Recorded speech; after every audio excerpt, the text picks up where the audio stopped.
Graça e paz, amada Igreja do Senhor Jesus Cristo. Mais uma vez estamos aqui para trazer uma palavra introdutória e declarar que o Senhor é nosso Deus e tudo aquilo que temos, que somos, que façamos, pertence a Ele. Eu vou estar lendo dois textos. Vou estar lendo Apocalipse 1, do versículo 1 ao 3. E logo em seguida estarei lendo Colossenses 3, versículos 1 e 2. Que diz assim: Revelação de Jesus Cristo, a qual Deus lhe deu para mostrar aos seus servos as coisas que brevemente devem acontecer, e pelo seu anjo as enviou e as notificou a João, seu servo, o qual testificou da palavra de Deus e do testemunho de Jesus Cristo e de tudo o que tem visto. Bem-aventurado aquele que lê e os que ouvem as palavras desta profecia e guardam as coisas que nela estão escritas, porque o tempo está próximo. Colossenses 3, 1 e 2. Portanto, se já ressuscitaste com Cristo, buscai as coisas que são de cima, onde Cristo está sentado à destra de Deus. Pensai nas coisas que são de cima e não nas coisas que são desta terra. Meus queridos irmãos, nós estamos passando por momentos muito difíceis, muito, até para alguns, aterrorizantes. Mas, irmãos, a palavra de Deus sempre esteve diante de nós. Desde que nós um dia cremos nele, o dia fomos nascidos de novo nele e para ele, deveríamos ter sempre levado muito a sério a sua palavra. Talvez na nossa dificuldade de querer aceitar as determinações de Deus para as nossas vidas, porque quem determina coisas para nós é Deus, nós a Ele não determinamos nada. Nós sabemos que a sua palavra é viva, é eficaz, é permanente, ela se renova a cada dia, a cada manhã. Cada vez que a gente lê textos da palavra de Deus, pode ser um versículo, ele nos dá um entendimento. Às vezes a gente lê e não entende no momento. Mais tarde, mais para frente, dias depois, a gente lê e a gente, puxa, era isso que Deus queria dizer comigo. Então, quando aqui em Apocalipse está apresentando a palavra que foi dita a João, João testificou que essa palavra é verdadeira porque foi trazida por um anjo do Senhor que apresentou a ele. Esse era o próprio Senhor Jesus Cristo que apresentou essa palavra e ainda no versículo 3 nos coloca como bem-aventurados. Nos coloca aquele que lê, aquele que ouve as palavras desta profecia, que é o Apocalipse.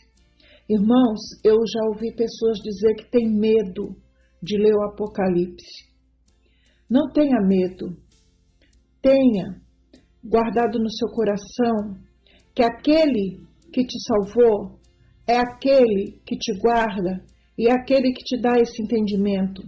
Para você entender que as coisas que nós estamos passando por enquanto ainda não são comparadas com as que estão por vir.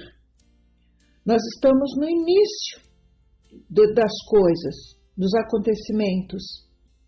Espero que cada um não peça para que seja passado de si esse cálice.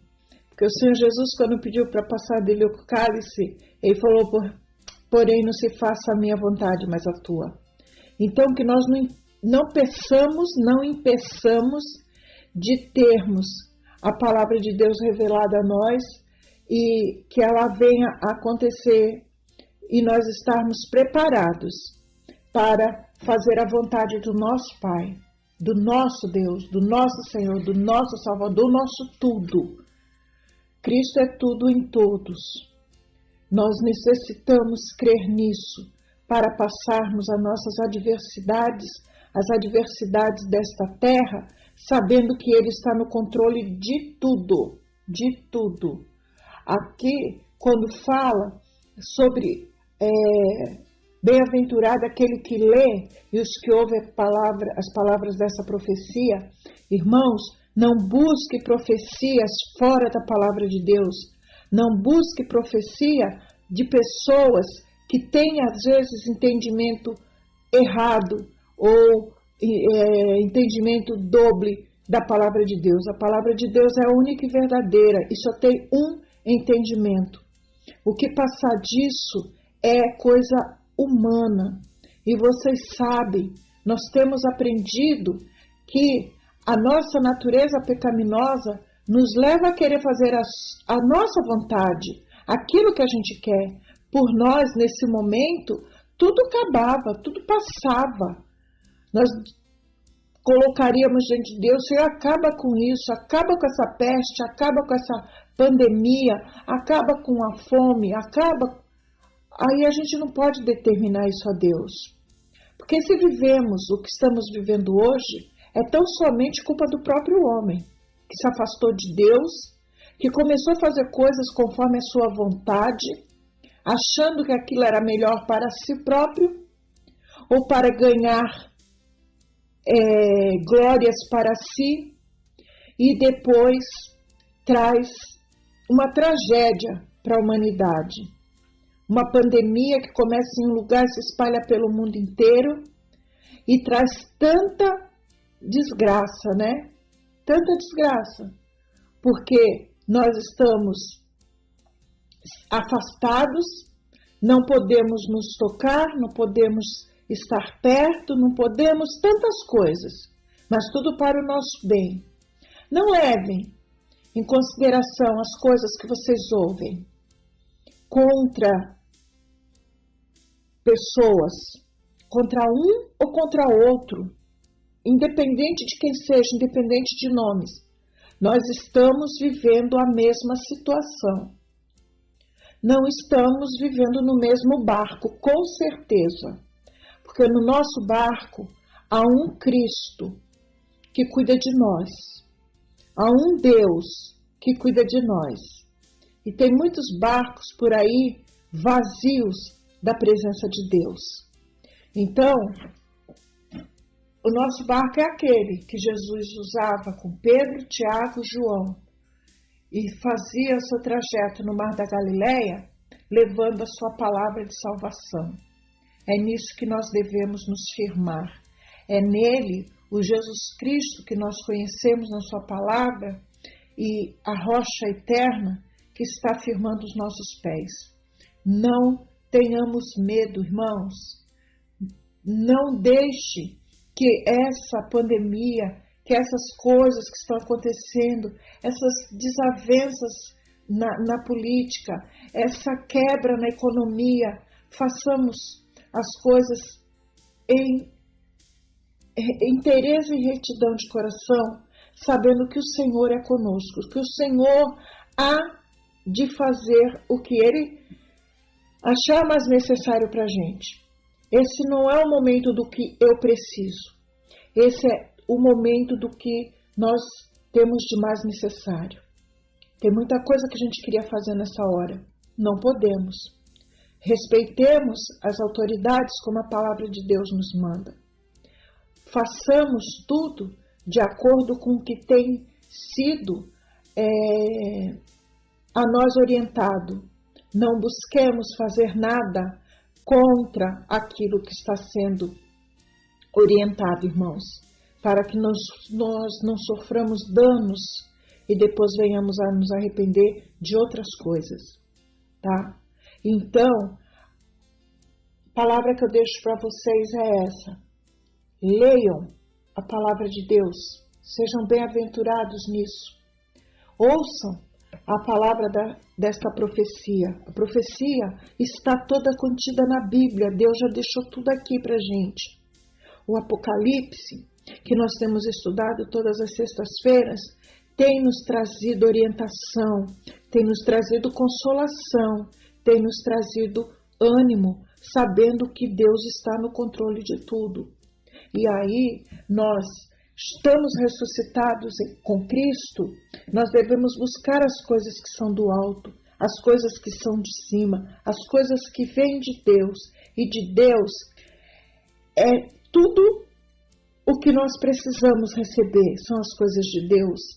Porque Cristo está sentado à destra do Pai, vendo tudo, cuidando de tudo, preparando todas as coisas. É nisso que nós devemos pensar, é nisso que nós devemos nos firmar. Precisamos estar atentos às coisas que estão acontecendo na Terra? Precisamos sim, lógico, ver noticiário sem nos alarmar, sem nos desesperar, saber quantos já partiram, infelizmente a gente fica sabendo. Mas e quando a gente sabe, cada um que é curado, que sai do hospital, que volta para casa, isso alegra o nosso coração, não alegra? É porque Deus está no controle.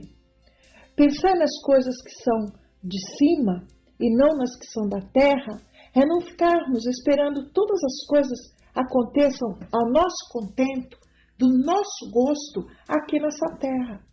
Porque o que vai acontecer de melhor para aquele que crê no Senhor, aquele que espera pelo Senhor, espera a sua volta, glória a Deus por isso, aleluia, que a volta do Senhor esteja como aqui em Apocalipse, o versículo 3 termina, porque o tempo está próximo.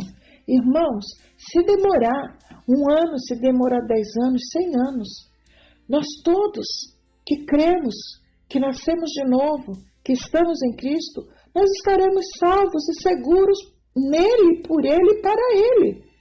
Porque dele, por ele e para ele são todas as coisas. Não nos desesperemos, irmãos.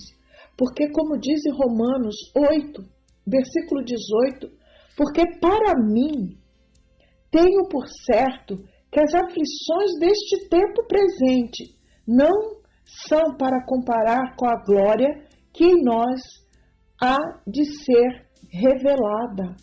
Irmãos, isso é buscar as coisas lá do alto, as coisas de cima. É nessa esperança que podemos passar por aflições aqui, mas a glória de Deus, a presença do Senhor, estarmos na presença dele, será grandioso, será maravilhoso, será eterno. E aí tudo o que aqui está acontecendo neste momento, que daqui a algum tempo, não sabemos quanto tempo, vai passar também.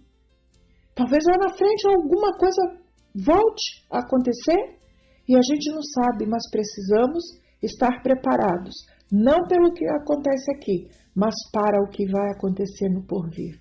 Que o Senhor enche nossos corações dessa esperança, que o Senhor não deixe que nós venhamos a esmorecer, mas que Ele nos dê paz e ânimo para que nós possamos continuar esperando ansiosamente pela volta do Senhor Jesus, que virá arrebatar sua igreja, destruir o inimigo das nossas almas, nos arrebatar e nos levar para viver com Ele. Que o Senhor abençoe e guarde a vida de cada um dos meus irmãos, que logo, muito em breve, nós possamos nos reencontrar, pelo menos nos ver, de longe, de 1,5 m, não sei, de máscara, mas os nossos olhos dizem tanto, irmãos, que a máscara não impede que nós expressemos a nossa gratidão, o nosso amor um pelo outro, a nossa comunhão, através do olhar. Então, que Deus abençoe você, meus queridos. Que Deus derrame sobre todos nós graça imensurável e que nós não venhamos a desanimar, mas que sejamos sempre submissos, ouvintes e praticantes da palavra de Deus. Senhor nosso Deus e Pai, nós te louvamos, engrandecemos e louvamos o teu santo e eterno nome, Senhor, sabendo que o Senhor tem cuidado de nós, sabendo que o Senhor é eterno e as suas misericórdias duram para sempre. Deus, dai-nos o conforto, dai-nos o ânimo e a paz que somente o teu Santo Espírito que habita em nós pode nos dar. Somos muito agradecidos, Pai, porque o Senhor tem estado conosco, tem passado conosco todos esses momentos e que nós nunca venhamos a perder a fé, porque ela foi o Senhor que nos deu, foi o Senhor que nos acrescenta a cada dia, é o Senhor que nos acrescenta a cada dia a fé para continuarmos, para podermos, Deus, esperar a tua volta. Temos nessa promessa, Senhor Jesus, e por ela esperamos. Enquanto esperamos, passemos por essas aflições, esperando, o dia do encontro contigo. Que nossos pensamentos sejam voltados para ti. Que não nos desesperemos, que meus irmãos não se desesperem nunca, jamais, pelos acontecimentos dessa terra. Que o Senhor possa nos livrar deste mal. Que o Senhor abençoe e guarde a vida de cada membro ali da igreja, Ministério da Reconciliação, representada, um pedacinho da tua igreja aqui nessa terra. Abençoa o nosso pastor, fortalece a sua vida, sua saúde, sua família. Abençoa cada família ali representada. Abençoa cada jovem, cada criança, cada adolescente, cada homem, cada mulher, individualmente. Que o Senhor seja tudo em todos. É o que eu te peço, muito agradecida, no nome santo e eterno do nosso Senhor Jesus Cristo. Amém.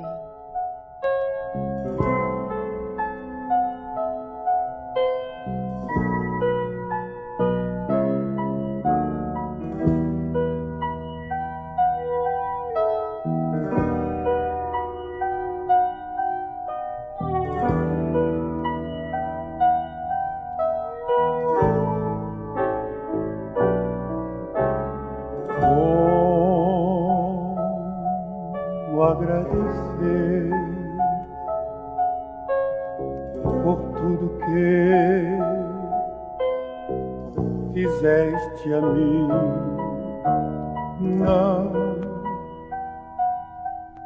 Não merecedor,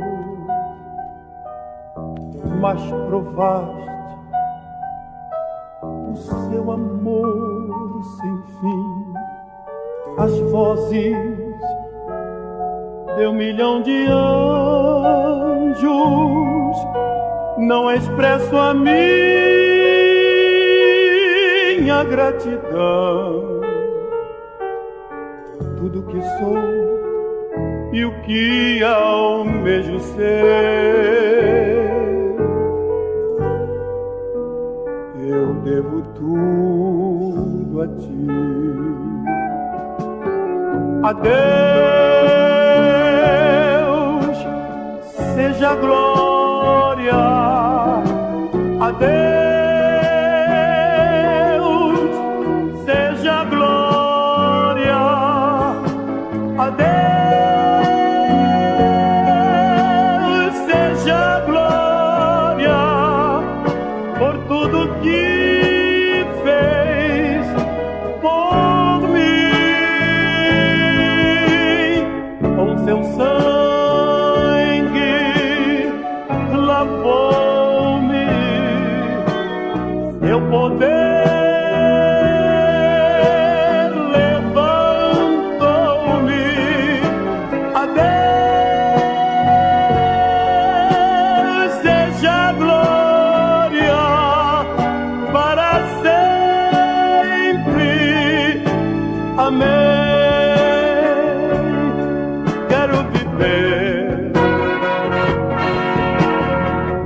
ti, tua vontade obedecer. E se o aplauso eu receber do Calvário, irei te gloriar.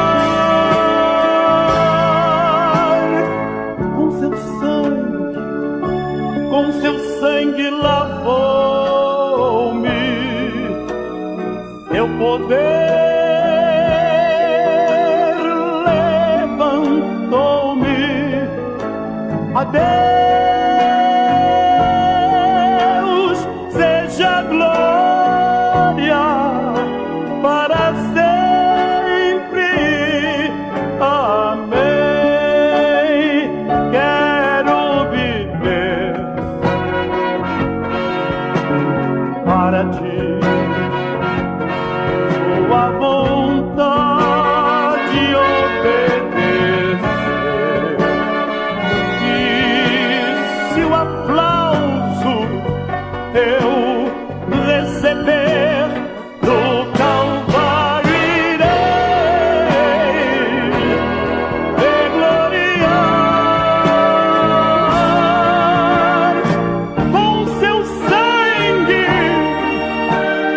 lavou-me, seu poder libertou-me.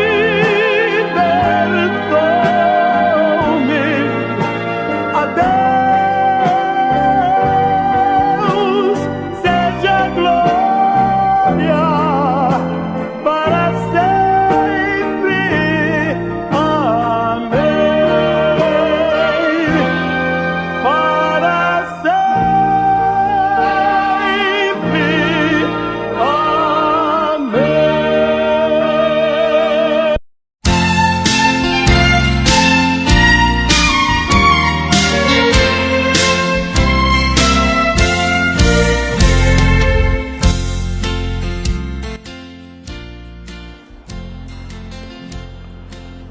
Uma boa noite para você na gloriosa paz de nosso Senhor e Salvador Jesus Cristo.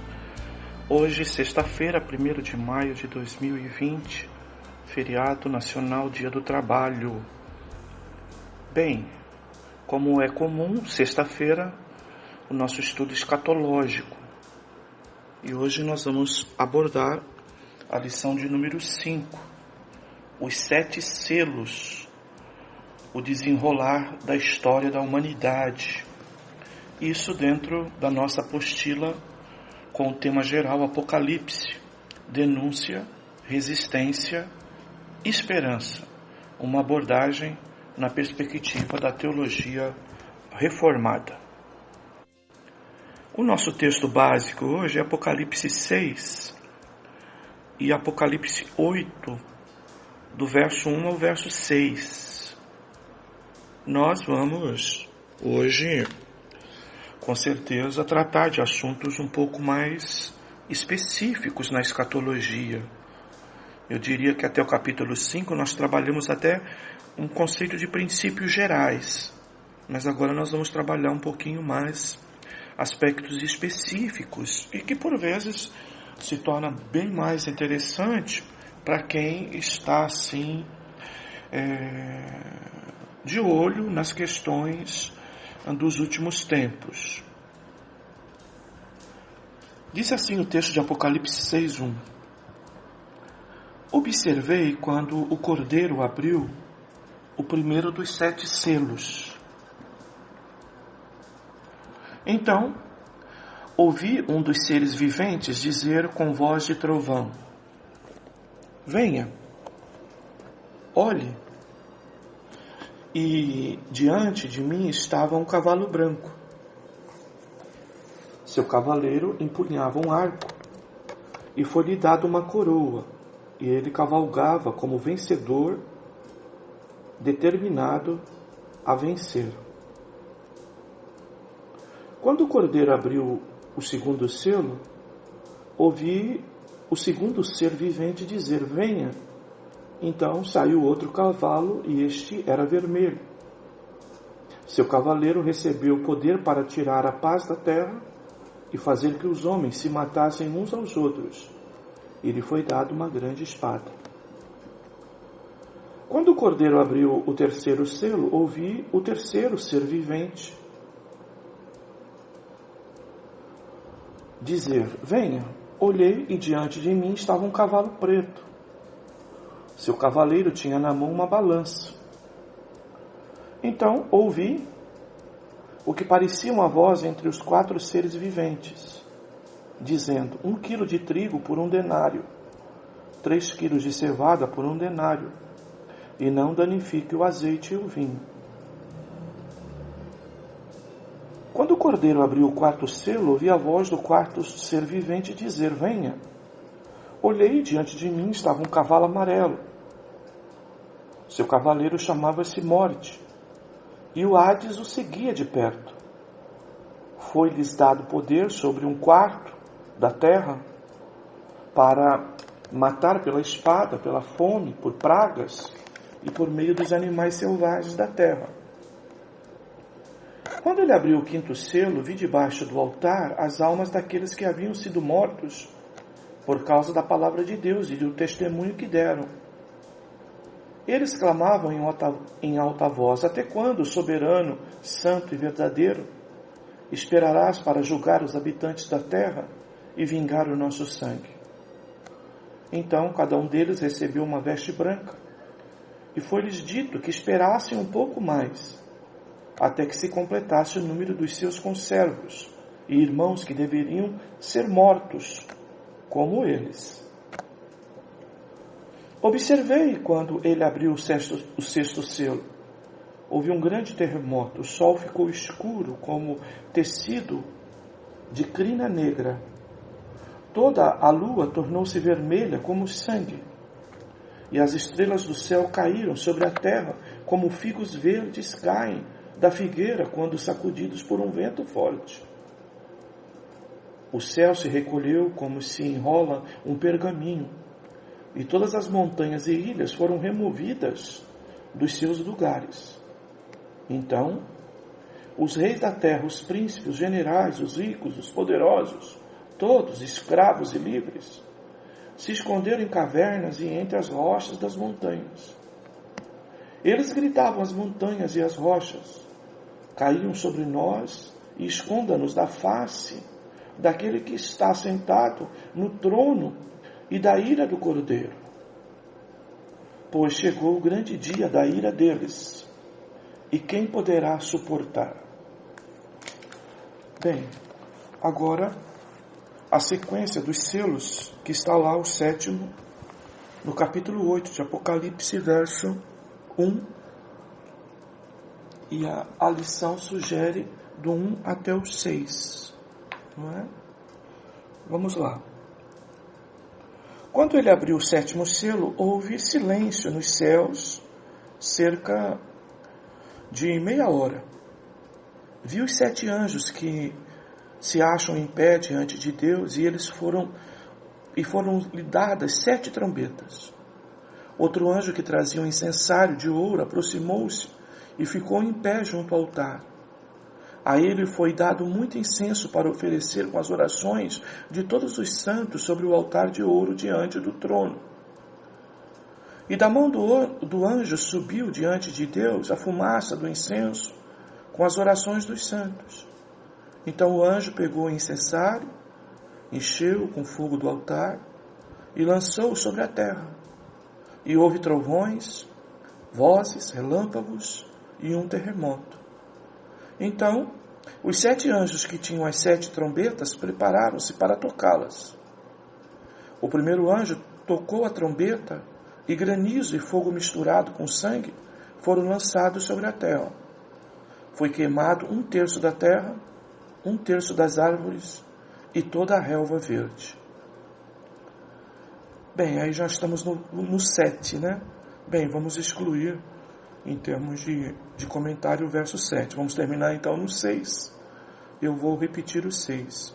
E os 7 anjos que tinham as 7 trombetas prepararam-se para tocá-las, que é o próximo assunto, não é? Que é as 7 trombetas. Bem, queridos, vamos então parafrasear, explicar a nossa aula de hoje, os 7 selos, o desenrolar da história da humanidade. Muita gente tem procurado entender, traduzir e explicar o desenrolar da história humana. Antropólogos, arqueólogos, historiadores procuram montar uma sequência lógica dessa colcha de retalhos com tantas guerras, fome, exploração, dominação do mais forte e catástrofes naturais. Como afirma Michael Wilcock, nós não precisamos de Cristo para nos dizer que o mundo está cheio de problemas, mas precisamos da sua explicação sobre a história se quisermos entender o sentido dos problemas. Assim sendo, ao contemplarmos os 7 selos do livro do Apocalipse, perceberemos o desenrolar e a explicação da história da humanidade segundo o governo soberano de Deus. Em seu livro Como Ler o Apocalipse, João Bortolini afirma: o capítulo 6 dá início à nova unidade, a seção dos selos. Jesus, vencedor da morte, vai mostrar como é a história da humanidade, abrindo os 7 selos que mantêm lacrado o livro da história. A abertura dos 4 primeiros selos segue um esquema padrão: abertura de selo, voz de comando de um dos seres vivos, surgimento de um cavalo, descrição do cavaleiro. Os cavalos chamam a atenção. No Apocalipse, os animais representam forças positivas ou negativas atuantes na história. Se fazem o bem, são boas. Se fazem o mal, são más. Michael Wilcock, por sua vez, corrigindo o nome, completa dizendo: de todos os pontos de todos os círculos, o louvor converge para o centro, e o centro de tudo está o trono do Pai, está o Senhor Jesus Cristo. Assim vejamos como o trono interpreta a história e faz desenrolar para um propósito final. Bem, então a primeira coisa que nós temos que entender é que esse desenrolar da história da humanidade tem o controle de Deus. E é Deus que escreve a história da humanidade. Nós precisamos, acima de tudo, irmãos, entender que Deus não é um ouvinte, apenas contemplador, alguém que está no auditório contemplando as coisas acontecerem, nem por ser surpreendido, não é? Contemplando decisões humanas, muito menos de acompanhar sequências fatalistas, tá? Deus é que tem controle sobre todas as coisas, tá? E quando mostramos aqui em Apocalipse 6, Jesus, tá, abrindo os 7 selos que se mantém lacrado o livro da história, está falando exatamente isso, que todo o controle da história está na mão de Deus. Quem é este livro? Este livro é algo que já está previsto, que já está escrito. E quem que escreveu este livro? A respeito do desenrolar e o fim da história da humanidade. Foi Deus. Repito, Deus não é um contemplador de fatos decididos pelos homens, muito menos um contemplador de um mundo entregue ao fatalismo, tá? A história humana é uma história de ganância. Esse é o ponto 1 da nossa contextualização. O primeiro selo que é aberto, capítulo 6, versos 1 e 2, né? Estamos falando, então, deste selo que está no capítulo 6, versos 1 e 2. Bem, revela que a mola propulsora das conquistas e da história humana se chama ganância. Ele saiu vencendo e para vencer. O cavaleiro que monta o primeiro cavalo possui uma arma de guerra. É, portanto, e naturalmente, uma força negativa. É a representatividade da ganância na história, não se dando por satisfeito com as vitórias alcançadas. O homem sempre quer mais e mais. Por meio desta visão, Jesus nos alerta para que abramos os olhos e descobramos que na origem de todas as relações sociais instalam-se a cobiça e o desejo de dominar. A questão, então, da guerra do poder. Bortolini afirma que o texto evidencia também que a força do Espírito desmascara a ganância dizendo: venha, ou seja, mostre-se. Por outro lado, há uma teoria baseada em Apocalipse 19, que defende que esse primeiro cavaleiro seria o próprio Senhor Jesus. Todavia, contra essa história, há pelo menos duas questões fortes a serem observadas. Primeiro, se é o cordeiro que abre o selo, como pode ser ele mesmo o cavaleiro? Segundo, considerando a natureza da sua missão, como Jesus poderia fazer parte desses flagelos, fica evidente, portanto, que não é plausível considerar que esse cavaleiro seja Jesus. Tá? Então, este cavaleiro, não é? Ele é a representação da humanidade, do poder humano, não é? Que nunca está satisfeito e que está sempre procurando guerrear, batalhar, destruir, tá? E vencer. Então, aqui está muito uma palavra que eu acho até mais adequada para se aplicar aqui, a obstinação humana. Homens e a humanidade obstinadas ao objetivo de vencer e nunca se dá satisfeito. É a ideia de conquistar poder, poder, poder. E dentro desse contexto é claro que concordamos com o escritor, não é? Que muito mais isso está associado à ideia e ao modelo de pensamento do anticristo. Não estou dizendo que é exatamente o anticristo aqui, mas de que é o conceito, tá, exatamente de pensamento secular que haverá na época do anticristo. Tá? A ideia de sair, de conquistar. Observe que a coroa tem a ver então com governo. Tá? Alguém que de alguma forma mantém governo, é conquistador, já tem uma grande conquista, mas não se dá por saciável, sai em busca de mais conquistas. Bem, queridos, esse sentimento que por vezes nós vemos da alma humana, uma certa sede obstinada para vencer, para conquistar. E isso, eu repito, é muito perigoso, porque isso está alinhado com o pensamento secular que vai, de alguma forma, nomear, eleger o anticristo. 2. A história humana é uma história de sangue. O segundo selo que é aberto revela que a história humana está manchada de vermelho pelo sangue dos homens e mulheres, derramado por causa da ganância. O cavaleiro tem em uma das mãos uma grande espada, o símbolo da violência que cresce e cada vez assusta mais. Nos dias do Novo Testamento, a espada era a arma dos romanos. Por meio da violência, afirma Bortolini, o imperialismo romano impunha a paz no mundo.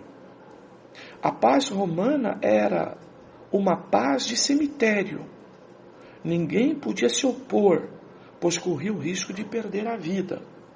O Apocalipse faz, então, uma crítica feroz à chamada Pax Romana, afirmando que foi-lhe dado tirar a paz da terra. O mais interessante é que a violência vem logo em seguida à ganância. Ou seja, a violência é filha da ganância. Uma sociedade gananciosa põe no alto os poderosos e esmaga com violência os descontentes. Quando se elege a ganância para regular as relações sociais, as pessoas se matam entre si, apenas para ter mais. A realidade que nos cerca em muitos aspectos aproxima-se da visão analisada nesse estudo. A ganância em relação ao poder e dinheiro faz com que as pessoas e as instituições patrocinem a violência, ora de forma dissimulada, ora de forma explícita. Bem, queridos, aqui então o segundo selo traz a representação da grande espada, a violência, como uma espécie de filha da ganância, ou, não é, desta obstinação, esse desejo de poder. Aonde temos este desejo de poder sendo a base de uma sociedade, da humanidade, por consequência nós teremos pessoas destruídas, mortes, violência. A ganância de uma pessoa vai, por hora, gerar prejuízo em outras. Este é um fato. E por isso que nós, como cristãos, e que estamos acostumados a ouvir tanto sobre pecado, não é? Precisamos entender que essa questão da busca do poder, a ganância, tá? Esse desejo de conquistas, ele, quando desenfreado, quando é resultado de uma obstinação cega, ela vai gerar prejuízos, vai gerar sangue, vai gerar morte. Ok, queridos? E é óbvio que quando um poder se insurge, não é? Como um poder até mundial, ele vai de alguma forma para poder se insurgir, não é? E conquistar este patamar, ok? Ele vai trazer destruição a muitos, principalmente aqueles que de alguma forma forem descontentes. Esses serão esmagados, não é? Por conta desta ganância.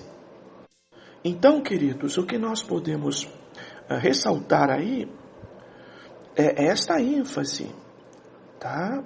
Em que poder e dinheiro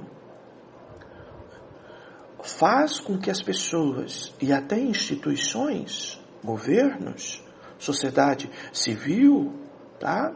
Acabe patrocinando a violência, porque para alguns terem o poder, ou para um ter o poder, outros serão esmagados. Principalmente, tá?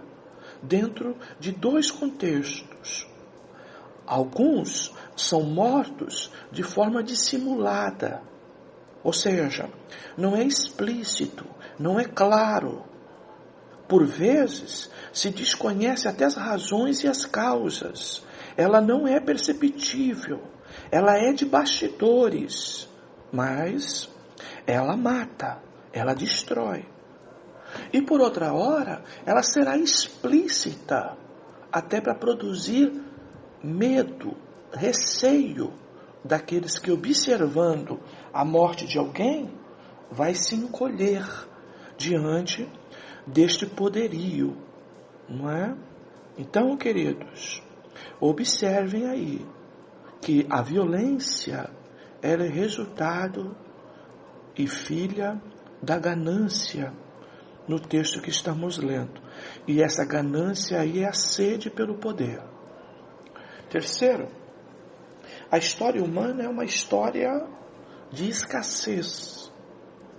A partir de referências como pesos e medidas, salários e preços, A terceira visão descreve uma situação econômica. E não fala exatamente de fome, mas de escassez. Na Bíblia, a linguagem de hoje expressa melhor o sentido desse versículo, oferecendo uma compreensão ainda mais ampla e diz: uma medida de trigo pelo pagamento de um dia inteiro de trabalho, e 3 medidas de cevado pelo pagamento também de um dia inteiro de trabalho. Esse terceiro cavalo esvazia o bolso do povo. É o arroxo sobre quem trabalha e não tem como defender a vida. Trabalha-se um dia todo por 1 quilo de farinha. A ganância, ela gera violência, e essa provoca a exploração econômica. A farinha de trigo e a cevada era a base da comida do povo. Porém, ninguém danifique o óleo e o vinho, que como pratos finos estão com fartura nas mesas regalada dos ricos. Há escassez para o trabalhador que luta, mas precisa a cada dia abaixar-se o padrão de vida. E devido à escassez de alimentação ou de diminuição do seu poder aquisitivo. Bem, em todos os contextos de escatologia, nós vamos ver que sempre a questão trabalho, a questão salário, a questão sobreviver do salário, a questão do emprego, tá? Está relacionada àquilo que governos manipulam e de alguma forma usam para explorar as pessoas e levar elas a se tornarem refém dos maiorais e dos poderosos. Então, é óbvio que todas as vezes que ouvimos falar de preocupação de desemprego, de preocupação de fome, de preocupação e prejuízos decorrentes a poder aquisitivo, todas as vezes que observamos crises econômicas, elas estão relacionadas a esse tempo. Porque a escassez, a necessidade de sobreviver, a necessidade de um prato de comida, por vezes, é o objeto material mais utilizado pelos governantes, tá? Para de alguma forma, manipular, para de alguma forma explorar a humanidade. Ok? Então, você observa, quem tem ganância vai usar de violência e também vai explorar economicamente, porque os poderosos, por vezes, se alimentam, queridos, da dificuldade dos mais frágeis. Bem, queridos, 4 pontos. A história humana é uma história de morte. O significado do 4º cavalo é o acompanhante, e do acompanhante é evidente. Os homens matavam uns aos outros como consequência da abertura do 2º selo. Lá fala de guerras como a causa. Não é uma violência, mas dentro de um contexto de guerra. Ou explícita ou não explícita, mas de guerra. Aqui, então, nós vamos falar de que a morte é o resultado de tudo isso. Mas não se trata de morte enquanto condição de todo mortal, mas morte violenta, morte provocada. O cavalo é esverdeado, couro de cadáver que morreu de peste, afirma Bortolini.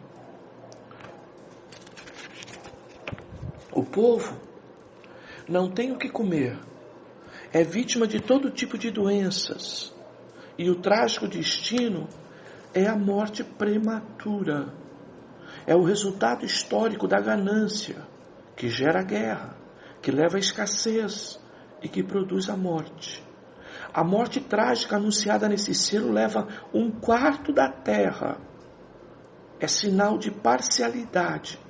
Não atinge o todo, Não é uma vitória absoluta da morte, mas estamos falando de 25% da terra em estado de morte. Bem, amados, então você precisa juntar isso. Você precisa juntar, não é? A ganância, o jogo de poder de alguém, o desejo de conquistar e de vencer, leva alguém, não é? Eventualmente, a matar, tá? A produzir violência, explícita ou não explícita, tá? Ocasionada provavelmente por cenários de guerra, por fim, não é? Dificuldades de poder aquisitivo e, por consequência, escassez de alimentação, de manutenção das necessidades básicas, crise econômica e, neste caso agora, não é? A morte. Como resultado de tudo isso, vítima de guerra, violência, vítima de problemas econômicos, de falta de trabalho e de falta de alimentação, vítima de doenças, vítimas de pandemias, vítimas, tá? De todo tipo de prejuízo que você possa imaginar. Então, é o resultado histórico da ganância que gera guerra, que leva à escassez e produz a morte. Nós estamos falando aqui, irmãos, de 25% da humanidade, tá? A gente vê tantas pessoas admiradas e querendo comparar com base bíblica. É óbvio que tem muita gente morrendo, mas as proporções, elas não são, tá? De 1%, irmãos. Não chega a 1%. Estou falando de 1 porque seria o valor não é, ordinário menor que nós teríamos, 1%. Mas nós estamos falando aqui em Apocalipse de 25% da humanidade. 1/4 da humanidade sofrendo as consequências desses estados que falamos até agora. A história humana é uma história de clamor pela justiça. Abre-se o 5º selo. Os mártires, isto é, os que foram mortos por causa da palavra de Deus e por causa do testemunho, clamam a Deus, pedindo que lhes façam justiça. Deus vai pedir conta do sangue derramado. Nesse trecho, há um destaque para os habitantes da terra, são os que se sentem em casa, na presente ordem, ou seja, os que promovem e sustentam essa sociedade injusta. Os mártires são um clamor constante para que Deus não fique neutro. Ao contrário, execute sua justiça perante os senhores da terra. Toda vida sacrificada devido à palavra do testemunho sempre será uma denúncia contra a injustiça que a provocou. Quando a justiça que esse sangue clama perante Deus se realizar, não haverá então mais martírios. Bem, então estamos aqui dentro de um texto, ok? Em que haverá, no contexto de todo esse cenário de grande tribulação, a morte de cristãos, a morte de salvos. Desde Atos dos Apóstolos, não é? Com a morte de Estevão, e ao longo de toda a história, os mártires da história da igreja, antes, pré-reforma, reforma e pós-reforma, todos eles, de alguma forma, morreram injustamente pelo cenário dos homens. Uma sociedade injusta, gananciosa, ela promove a morte, inclusive, tá, daqueles que, usando a palavra de Deus, defendem, tá, queridos? Defendem a justiça, defendem, não é, as questões ligadas à área de justiça. Aqueles que, de alguma forma, usando a palavra, clamam por justiça, como é a carta, inclusive, de Tiago. A carta de Tiago o classifica, inclusive, como Tiago sendo o grande clamador de justiça social do Novo Testamento.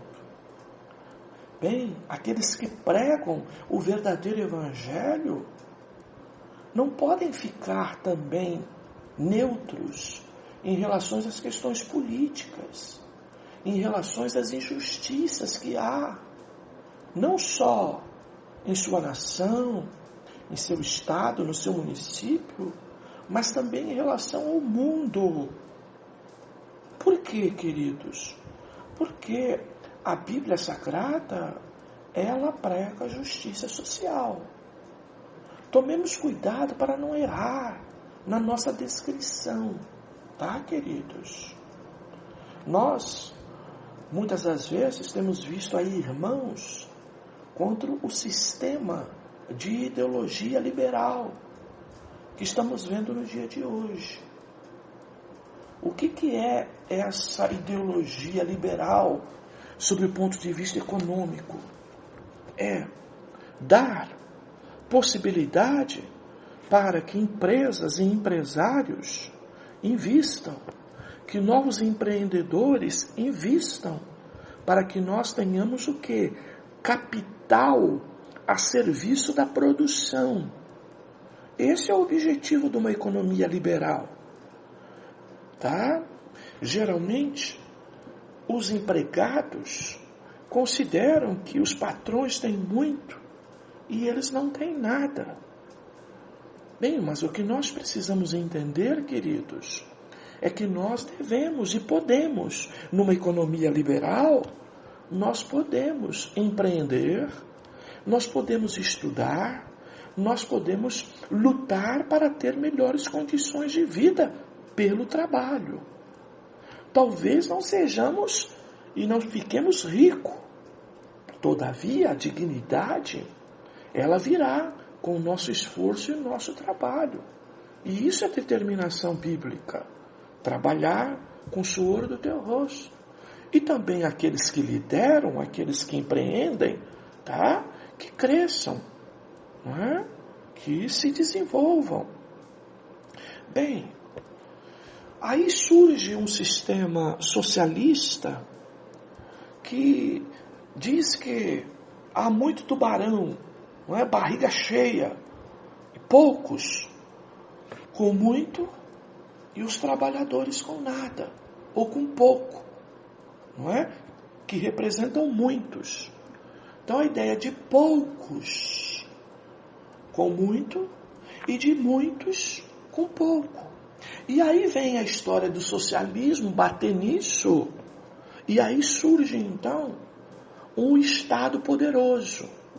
O que ocorre no socialismo, no Estado poderoso? Ele destrói a classe alta e classe média, ele, não é, oferece algumas ofertas, tá? De esmola, entre aspas, para aqueles que têm dificuldades. E o que acontece com o dinheiro que sai dos ricos, dos classes médias, dos milionários? Vem para classes mais baixas? Não. Vai tudo para o Estado.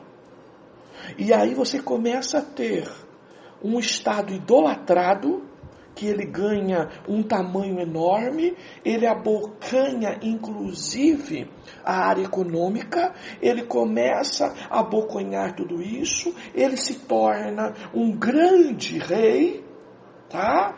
Ele se enriquece, ok, queridos? Em prejuízo dos demais, com uma política dizendo que tirou do tubarão para dar para o pobre.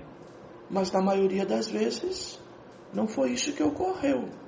Ele tirou do barriga cheia, do rico, do classe média, não deu ao pobre, ou fingiu que deu ao pobre, para se enriquecer como um Estado, se perpetuar no poder, fazer dinastias, tá? No poder, como se fosse de pai para filho, e ganharem então toda a riqueza de uma nação. Ok, queridos? E aí, não é? Aonde que está a justiça social? Não é? Então nós precisamos compreender que isso de fato que ocorre, porque na maioria das vezes em estados socialistas, eles se enriquecem tanto, não é? Como representantes do Estado e do governo, que vai faltar trabalho, emprego, economia, não é? Para toda a população. E implodem uma nação, todavia, eles a lá tio Patinhas vão acumulando suas reservas intermináveis de recursos, de dinheiro e de milhões. Bem, por fim, precisamos entender, ainda nesse item, que nós devemos clamar por justiça e que a igreja do Senhor é que deve levantar esta oração. A igreja do Senhor, em primeiro lugar, não deve clamar por atendimento social. A igreja do Senhor, em primeiro momento, tem que clamar por trabalho, por emprego. Tá, queridos? Entender que o próprio Evangelho nos capacita a conquistar a nossa vida, o nosso quinhão, para dar dignidade à nossa família. Ok? Vão existir pessoas carentes e necessitadas? Sim, aquelas que têm limitações, inclusive de capacidades intelectuais, de capacidades físicas, de capacidade de saúde. Esses sim dependerão, tá? Daquilo que a gente trabalha e daquele capital investido pelo empresário. Mas cabe a nós, em primeiro lugar, sempre pedirmos trabalho. Nos últimos tempos, a ganância vai tirar isso do mundo. Nós não teremos trabalho, não teremos qualidade e equilíbrio econômico. E aí seremos cada vez mais massa de manobra para governos corruptos e que de alguma forma segue o pensamento secular que vai dar sustentação ao modelo de governo do anticristo. 6. A história humana está debaixo de juízo. Quando foi aberto o 6º selo, ocorreu um grande terremoto acompanhado de todos os horrores. O sol se escureceu, a lua ficou em sangue, as estrelas caíram, os céus se enrolaram, os montes e ilhas desapareceram, todas as gentes se esconderam e clamaram pedindo a morte. A curta agonia da morte era preferível à presença de um Deus irado. Há duas interpretações desse simbolismo. Acham que aqui está representado o juízo final. O outro ponto de vista vê essa sessão de ira divina, a manifestação final do seu juízo sobre toda a terra. José Burtolini afirma que esse juízo é resultado do clamor dos mártires, do sangue derramado, e que Deus não pode se fazer de rogado diante de tão intensa maldade. Bem, queridos, então o que nós precisamos considerar, irmãos, que todos os limites, tá, de maldade produzido pela humanidade, liderada inclusive pelo próprio anticristo, tem um limite. E este limite está relacionado exatamente à hora de que Deus, não é? Ele se harmoniza em termos de sua vontade de manifestar seu juízo e sua ira, tá? Para com este modelo do mundo, de humanidade. E ele se mostra aí, então, não é? Harmônico com a própria oração daqueles que vão morrendo por resultado de injustiças e que, estando em Deus, clamam, pedindo para que Deus dê um basta em todas as coisas. Observem então aí, queridos, que as coisas não se desenrolam, não é por uma destruição plena e total, tá? Mas de que Deus interfere. E aqui é como se houvesse, não é, uma manifestação de Deus do tipo, aqueles que governavam, eles impunham sua injustiça e sua violência por aqueles que não tinham força de lutar contra isso. E agora, então, esses ricos e poderosos veem a manifestação dos céus e de Deus, como diz lá em Romanos 1, que dos céus se manifesta a ira de Deus sobre os homens, não é? E que, de alguma forma, eles que parecem que estão acima do bem e do mal, então perceberão que há um rei soberano, um Senhor soberano, um Deus soberano e justo, que fará juízo sobre todas as coisas. 7. Do silêncio ao triunfo, o desfecho da história humana. O 7º selo, já lá no capítulo 8, versos 1 a 5, se distingue muito dos demais, pois prepara o caminho para a visão que segue das trombetas. Essa visão pode ser dividida em duas partes: o silêncio na história e o incenso da vitória. Quanto ao silêncio referido no texto, há dois possíveis significados: o silêncio como resultado direto da manifestação do juízo de Deus, que cala e silencia as ações humanas, não é? E a sua forma de construir a história. E o silêncio como apreensão e expectativa ante as coisas que devem acontecer após o juízo divino. A segunda parte da visão do selo destina-se a um grande acontecimento, o incensário, cheio das orações e dos clamores dos santos. É atirado à terra, e quando esse incensário chega à terra, ouve-se relâmpagos, vozes e trovões, o que no capítulo 4 está associado ao juízo de Deus. Ao olharmos a história com os olhos do governo de Deus, vemos uma história de tragédia, injustiça, ganância que assolam a criação, exploram as criaturas, deformam os relacionamentos, e só mesmo uma intervenção de Deus pode reverter e transformar esse quadro. Essa é a nossa firme e inabalável expectativa. Então observe, queridos, esse desfecho da história. Eu costumo combinar esses dois significados. O significado do silêncio como um resultado direto da manifestação do juízo de Deus, que cala e silencia a história. Uma hora que Deus age e que a voz humana, a ação humana, né, praticamente se paralisa diante do agir de Deus.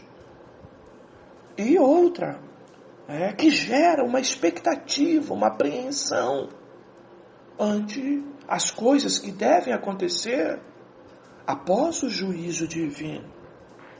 Aos homens perceberem que de fato existe um Deus que governa todas as coisas e que mostra pelos seus juízos pontuais, numa cadeia mundial de acontecimentos e fatos, de desenrolar os seus juízos a partir dos céus, trazendo, sua ira manifesta sobre toda forma de injustiça do mundo, digamos, corporativo, tá? Vai fazer com que os homens realmente fiquem apreensivos, numa expectativa do que vai ocorrer, do que vai acontecer.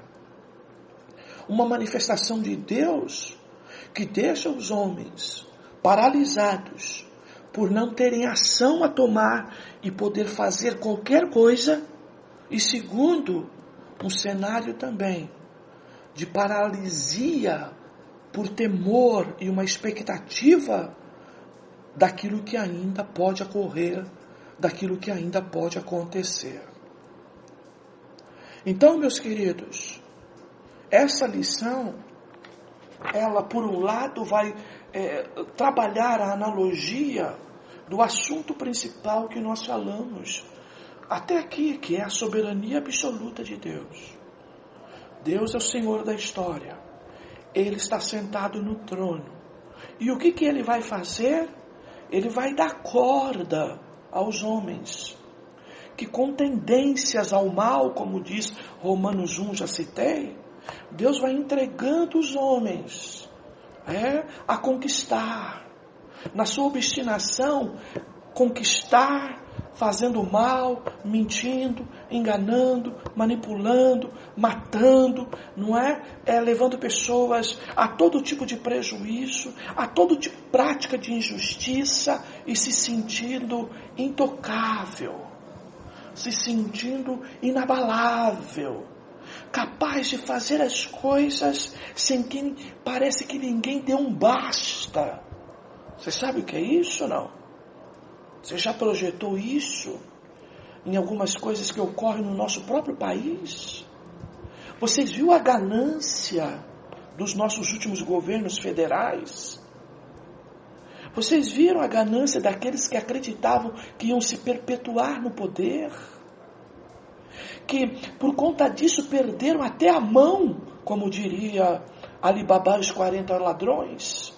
Perdeu a mão na arte, na habilidade da maldade, de roubar, de gerar corrupção. Perdeu a mão. E aí foram pegos de calças curtas. E até agora não aceitam, inclusive, a perda. Porque projetaram tudo isso. E o tempo, de vários governos, de reeleições em cima de reeleições de um mesmo partido ou de uma mesma tendência, tá, queridos? Estava levando o quê? A acreditar que estava tudo dominado, como alguém que peca, e acha que nunca vai ser surpreendido no seu erro. E Deus lá do céu está dando corda para esta humanidade ímpia, corrupta, para os poderosos deste mundo, que manipulam e que vão cada dia mais se segmentar para construir um governo único e dar sustentação a todo esse estado idólatra, até aparecer o anticristo. Quando esses homens se julgarem acima do bem e do mal, inabaláveis, então o clamor de justiça, harmônico com a vontade de Deus, daqueles que como mártires derramaram o seu sangue dizendo a verdade, morreram lutando por uma causa justa, tudo isso chegará diante de Deus. E Deus então dará um basta a tudo isso, produzindo uma série de horrores, tá? Acompanhados a um terremoto, em onde nós veremos do céu literalmente se manifestando a justiça de Deus. o sol escurecendo, a lua se transformando em sangue, estrelas caindo, os céus sumindo. Queridos, as ilhas desaparecendo, os montes desaparecendo pelas águas do mar. Tudo isso levará vidas a pedir e desejar a morte. Queridos. E como governos se sentirão impotentes, os que têm domínio e poder, que acham que podem tudo, perceberão neste momento que não tem qualquer tipo de força e poder para mudar situações. E aí, de fato, a maldade da humanidade, por sua ganância, por sua cobiça, por sua obstinação, pelo seu desejo, entre aspas, de ser Deus, de comandar, de ser dono, não é? De ser deuses, vós sois deuses, não é?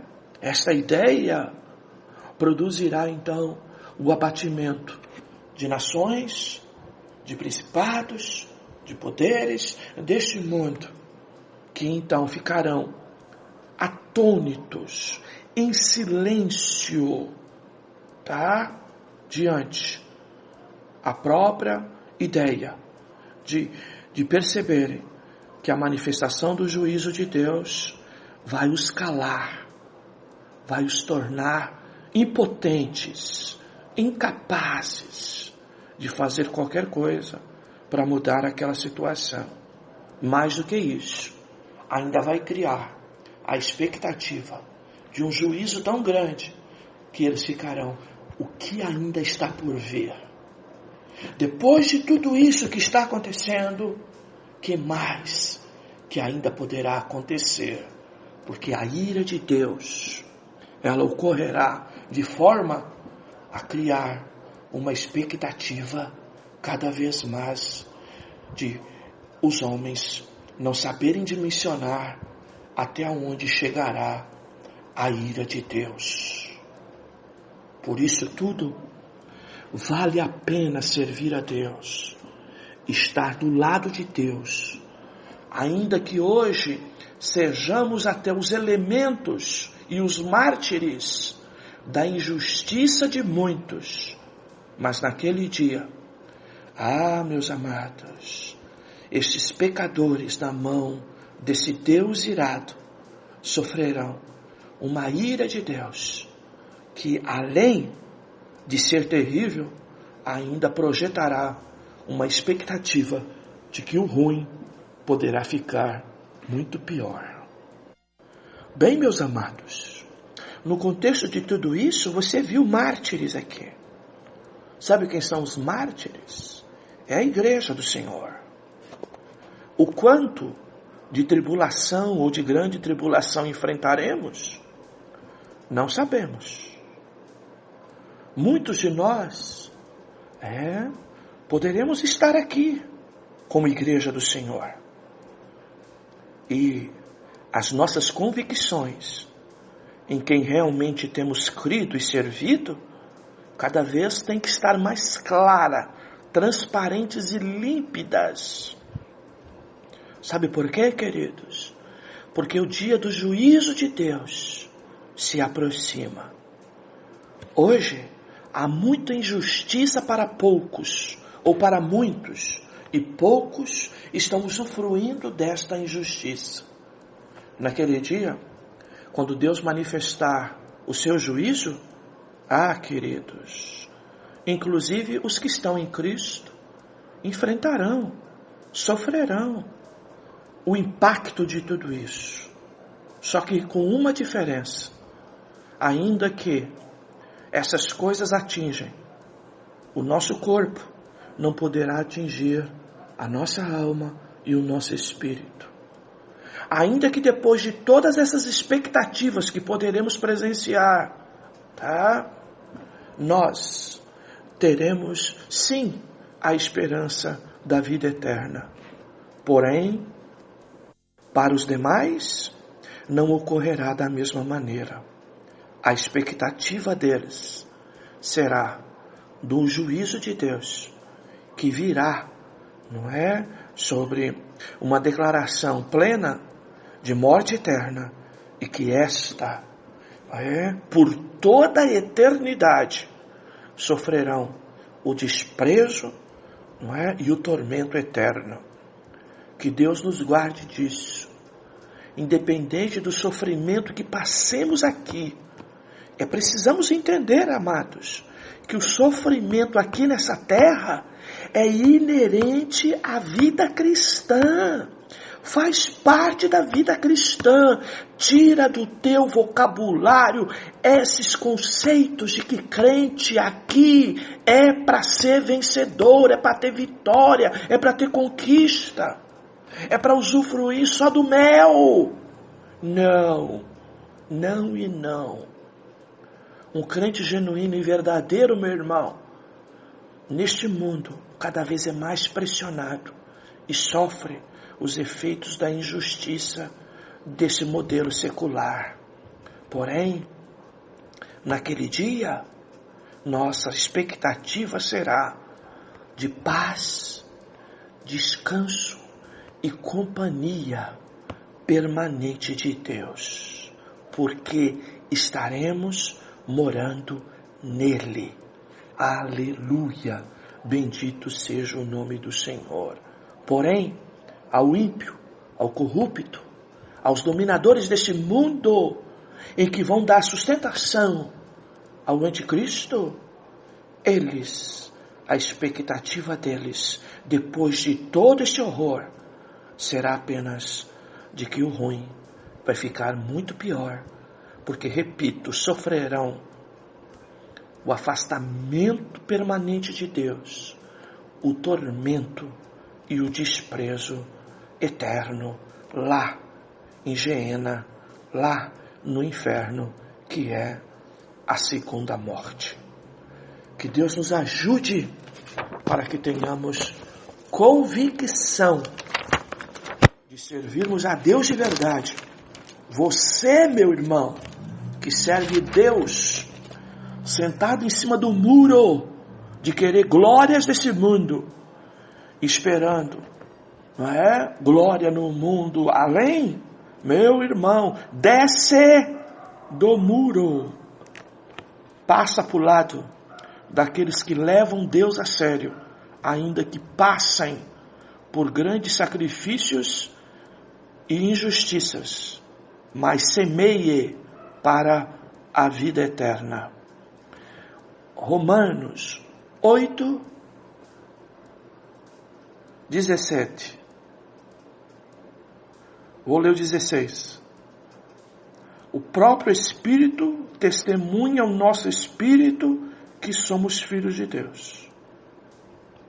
Se somos filhos, somos herdeiros de Deus e co-herdeiros com Cristo. Se de fato participamos dos seus sofrimentos, para que também participemos da sua glória. 18.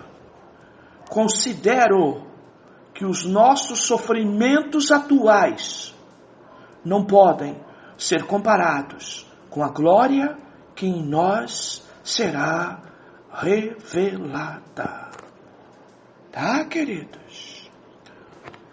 Que Deus nos ajude a permanecer firmes, mesmo quando tudo não vai bem. Porque perseverar na fé é exatamente isso. Quando tudo vai mal, e até quando parece que há uma ausência de Deus em termos de respostas às nossas necessidades, é que estamos realmente com a fé viva nele. Nós precisamos de fé viva quando as coisas não estão boas. Porque quando as coisas estão boas, a fé está viva e se acredita em qualquer coisa. Mas quando tudo vai mal, o que nos resta é crer apenas e tão somente naquele que é o nosso bem maior e que não há outro bem além dele, que é a pessoa bendita de nosso Senhor e Salvador Jesus Cristo. Amém. Amém. Cheios de convicção, sigamos a nossa jornada. Que Deus abençoe a tua vida. Eu lembro aos irmãos que domingo pela manhã teremos atendimento individual, que você deve estar marcando e agendando. E teremos também distribuição da ceia em pequenos grupos, individualmente, ou até para o irmão levar para a sua casa para dar para aqueles que estão em área de risco ou grupos de risco, ou aqueles que eventualmente não podem estar conosco lá na igreja. Tá bom, querido? Isso é uma concessão, isso é uma permissão, isso é uma preocupação do pastor para que nós tenhamos unidade, para que nós possamos até ter uma oportunidade para nos vermos, tá? Nem que seja para dar um graça e paz, ainda que com certas distâncias, por causa da regra que temos da área de saúde em razão da pandemia, tá? Do Covid-19. Porém, queridos, eu repito, isto é uma concessão. Nós não somos uma igreja de rituais. A nossa fé, firme e inabalável, está na pessoa de Jesus Cristo. Ensinamos, aplicamos e exercitamos o sacerdócio universal dos santos. E você, em sua casa, pode oferecer para sua esposa, não é? E para as pessoas da sua casa, uma parada para trazer à memória a morte de Cristo. Em qualquer refeição que você faça, você pode fazer isso. Lembrar que Cristo morreu na cruz do Calvário por você. Trazer esta bendita esperança à memória para que possamos continuar seguindo, certos de que o nosso Redentor vive e que um dia também se manifestará, como se manifestou da sepultura, se manifestará nos céus, vindo buscar aqueles que foram lavados e remidos no seu precioso sangue. Se puder estar conosco, vai ser uma alegria por vosso pastor lhe ver. E sei que será para você também. Se não puder, permaneça firme na fé, trazendo a memória sempre de que a nossa fé não é naquilo que fazemos ou deixamos de fazer, mas naquilo que Cristo fez no Calvário, obra consumada, perfeita, completa, definitiva. Que Deus te fortaleça para a glória do seu santo nome. Amém. Obrigado, Senhor, pela tua palavra. Obrigado por esse ensino bíblico, que ele caia no coração dos teus filhos, em compreensão e entendimento de cada um, para que cada um de nós abracemos cada dia mais a verdade e declaremos com firmeza a quem de verdade estamos servindo. Que a tua bênção esteja sobre o teu povo. Protege e guarda cada um dos teus filhos, em especial cada membro, cada congregado do ministério evangélico da reconciliação, suas famílias e parentela. Amém. Amém. Deus os abençoe.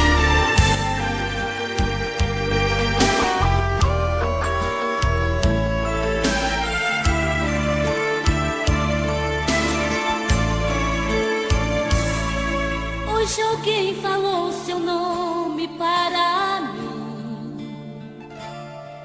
que você está sofrendo tanto assim. Coração tá em pedaços, foi vencido pelos laços dessa vida. Foi arremessado contra o cais, açoitado pelos vendavais. Chora o peito, grita a alma, procurando a paz.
mundo está perdido, vai vivendo iludido em fantasias. Foi arremessado contra o cais, açoitado pelos vendavais. Chora o peito, grita a alma, procurando a paz.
Acesse nosso portal na internet.